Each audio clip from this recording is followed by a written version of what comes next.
Okay, so ayun pre. Ayan, si paring Jun, ano. Matagal tayo din nagkita pre. Bali, ngayong araw, merong nagtanong si Rowen. Sabi niya, pre, paki-adjust naman yung headlight ko. Yung headlight, ito yung headlight. Ngayon, ang sabi ni Roel, paano daw i-adjust yung headlight? So, sabi ko, ba't kailangan i-adjust? Kasi unang-una may mga katanungan yan eh. Bakit kailangan i-adjust yung headlight? So, bakit kailangan i-adjust? Saan i-adjust? At ano kailangan para i-adjust? Di syempre merong tools yan, ano? Tapos technique. At kumbaga, ano pa man, yun lang. Basta konting ano lang ito. Maliit na tutorial pero may kapupulutan tayo ditong aral, ano? Lalo na doon sa mga baguhan.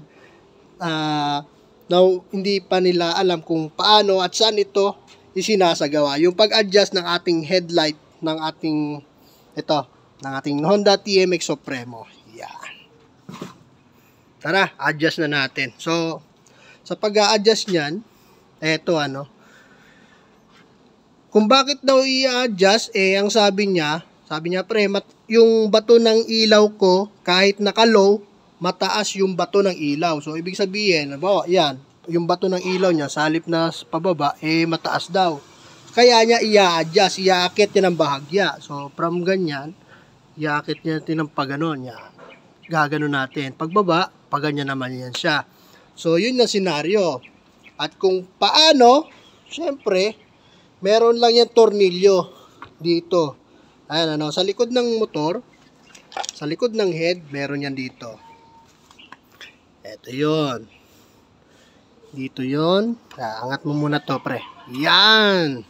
Pag maangat mo yan, yun no, kung nakikita mo yung tornilyo na yan, yan. Yan tornilyo na yan, yan yung ina-adjust para itaas at ibaba yung bato ng ilaw natin, yung headlight natin mismo, yung adjustment ng headlight, dyan yun, yan tornilyo na yan. Yan. Clockwise, pataas, counterclockwise, bababa naman siya. No? Okay, so yung kailangan at kung saan, ito na yon. Kung saan, ayan siya. At kung paano, siyempre kailangan mo dyan si paring Philip. Ayan, si paring Philip screw. No? So, susok mo lang to dyan. Yan. Tapos hanapin mo yon, yung kanina tinuro ko. Yan. Okay, so ayan, nakaporma na pre. Yung pag-adjust ng ating headlight, ano. Phillips screw yung kailangan, tapos dito na yan sa likod. Susok-sok mo lang dyan. Tatapat mo lang doon sa screw. Tapos ang adjustment, clockwise, tsaka counterclockwise. Ito siya. Tingnan nyo maigi. Clockwise ang gagawin, ano. Pag ganon. Yan. Ka-clockwise ko siya, kayo humusga ng adjust. Masdan nyo na lang yung may maliit na bulb na yon. Diyan natin makikita yung clearance. Clockwise. Yan. Clockwise mo pre. Yan. O. Diba? Sumuot. Ibig sabihin, bumaba yan. Bato niya bumaba. Pag pataas, counterclockwise. Yan mo pre. Counterclockwise na tayo ha. Yan. Yan. Nakita, umuurong diba? Yan. Hanggang sa lumipat siya dun sa kabila. Okay. Yan, counterclockwise. No? Okay. Adjust natin ulit. Clockwise naman tayo. Clockwise. Clockwise. Masdan nyo yung bumbilya sa baba. O, diba? Lumalapit. Hanggang sa lumapit siya ng husdo. Yun, o. Okay. So, ayan yung sagad niya. Mababa na yan. No? So, anong nangyari? Pag clockwise, pababa. Pag counterclockwise, tataas siya. So, yun ang pag-adjust niya, ano? So, yun lang, napakasimple yung pag-adjust niya. Okay, so maliban doon, papakita ko sa inyo kung ano yung senaryo. Iluluwagan muna natin. Tatas natin konti. Yan, okay. Yan, okay. Mga ganyan lang. Sandali.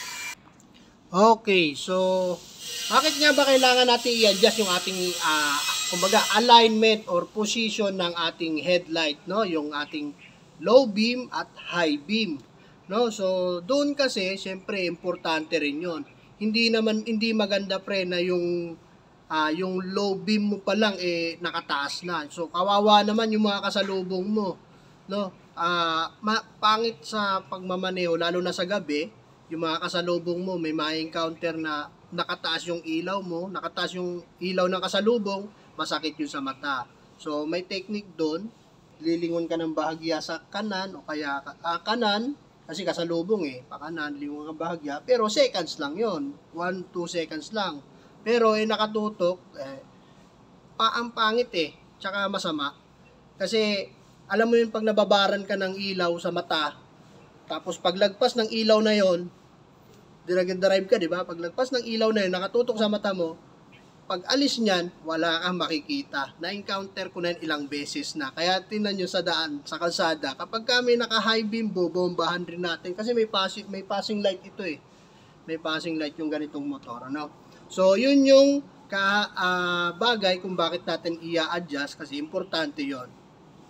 Tsaka para din sa atin yon, no? Yung safety din natin yon. Low beam, dapat alignment talaga yung bato ng ilaw, nakatutok sa baba. Kapag high beam naman, kita mo talaga yung buong liwanag niya. So, yun siya. Then, eto na yung ating headlight bulb. Nagpalit na nga din po pala tayo, ano? So, pakita na lang natin yung ating yung ilaw niyan. Eto yan siya. Ito, di ko pa pinalitan yan. Pero ito yung buga. Yan, puti siya. Low beam, high beam. Ito yun siya pre, Yan. Halimbawa, ganyan. Sabi niya pre, yung headlight ko, naka low beam pa lang, pero mataas na yung bato. Parang ganito. Yan. Ito kasi, hindi kasi nawawala. Ayan. Yung low beam niya, nandun sa taas. Yan yung high beam ko. Ito low beam, yan yung high beam, no? So, kaya niya pinapa-adjust ito, yung headlight, kasi yung bato ng ilaw niya masyadong mataas. Nagagalit yung kasalubong niya, binubusinahan siya, minsan may kasama pang mura. So, ayun. Yun yung dahilan kung bakit niya pina-adjust yung kanyang headlight.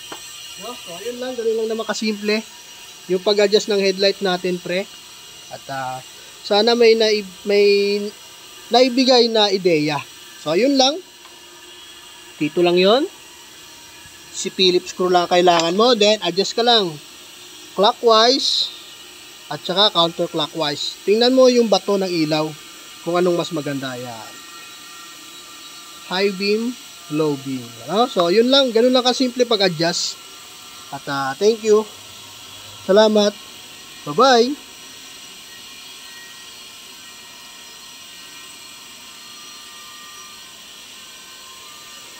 So, yun lang pre. Si Paring Rowell nag-message sa atin ng ideya na yun kung paano i-adjust yung ating headlight ng ating Honda TMX Supremo at ayun, ganun kasimple lang yung gagawin, ano? At thank you, salamat sa suporta at tiwala siyempre. Bye-bye, salamat.